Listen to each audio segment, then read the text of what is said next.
Hey everyone, I'm back with another movie review, just the way Donald Trump comes at everybody with his tariff policies. Well, the movie we're talking about today is the movie I saw over the weekend called Predator Badlands. And this movie is directed by Dan Trachtenberg. Well, Dan Trachtenberg here is trying to take this whole Predator lore and universe, just the way Donald Trump tries to take over cryptocurrency, just the way Elon Musk is trying to take over everybody's money by having his $1 trillion pay plan being approved. But it just feels that way. Well, Dan has directed three Predator movies so far, starting from Prey. And Dan has worked with very low budget for all of these movies. The budget so low that the first two movies didn't even see a theatrical release. Prey was launched on Hulu, not even Amazon Prime or Netflix. I mean, those platforms take even the shittiest of movies on their platform. Well, hats off to Hulu for that. And Dan has worked with a very low budget, and even so, he has produced such good storytelling, such good direction out of these movies.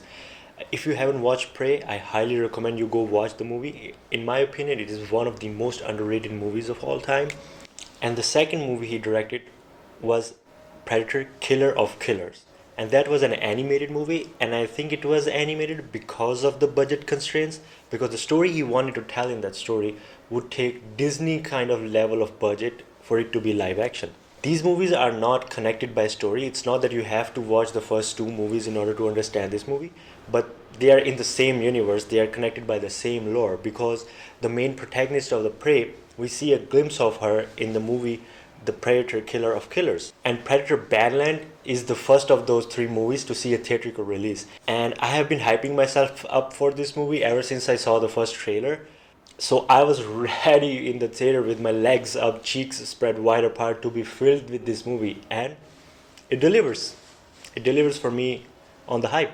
For context, growing up, one of the most fascinating movies for me was Alien vs. Predator. Even though the movies were shit, the whole concept and the whole lore behind it was so fascinating to me. And then came the Prometheus movie, and they showed the aliens and the creator and the humanity. They connected everybody in the story. It was so fascinating. And even in Aliens vs. Predator, we could see that one of the predator has hunted down the creator and has collected his skull as a trophy. And which brings forth the question that did creator created aliens as an answer to predators? Well, now I'm just getting sidetracked. But this movie, Predator Badlands, is very good. It is PG-13 rated, but don't let the rating fool you because the movie is not pulling any punches here. The heads get torn off, the legs flying over here and there. It's all good. But the only catch, they're all synths. So there's no blood, hence the PG-13 rating. And I feel like this whole movie is closely connected to the TV show called Alien Earth, which is another great show. I might make a video on that first season as well. But we see the same Weyland-Yutani corporation, which we also saw in Prometheus, is also here. They have sent their synths to this dangerous planet to study it, to collect samples, as it is one of the most dangerous planet in the whole world. And the main protagonist of the movie is the predator himself. And this movie does a really good job of portraying the bad guy as the good one and makes you feel sympathy for it. And the whole concept just works here. The only other time I have seen this concept being good was in Peacemaker. But given that it was directed by James Gunn and it has a really good budget on his hands, but all of that has been done here with a limited budget, and it just works. The predator in this movie is trying to be a part of his clan, and the head of the clan is his father. And the predator is one of the weakest in his clan. And the father thinks that this predator must be killed in order to protect the clan. But this predator wants to be a part of the clan so bad that he decides to go to this planet and bring home the trophy of the most dangerous planet in the world to prove it to his father. And even his father fears that animal. So when he goes there, he meets a synth called Thea. And Thea is a synth who has lost the lower body and is trapped. So she helps the predator to track the unkillable animal in order for him to take her to the other half of her body. And throughout this journey, she tries to make the predator understand that the most powerful isn't the one who kills the most, but is the one who protects the most lives. He's not familiar with this concept, but he soon realizes that he's the strongest when he is with his allies.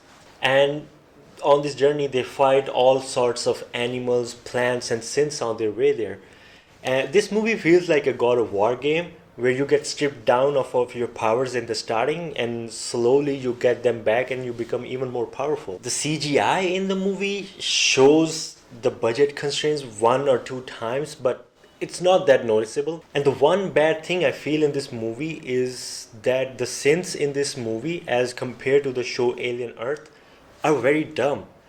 It just feels like they're just there for the predator to hunt them and have those action sequences. And the movie is packed with the action sequences. It's one after another. There's something happening. The predator is fighting something or someone.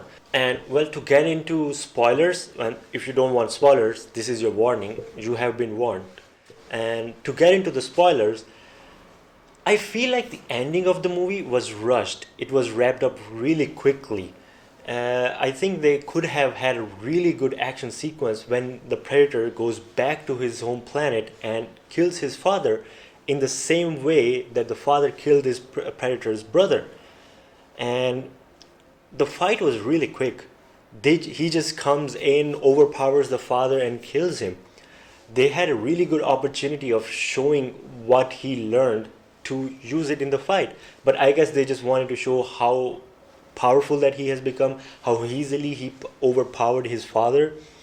And the very end of the movie shows the predator's mother coming in a huge ship. That scene was so hype. I mean, I really like that. They're setting themselves up for another movie, and I like it.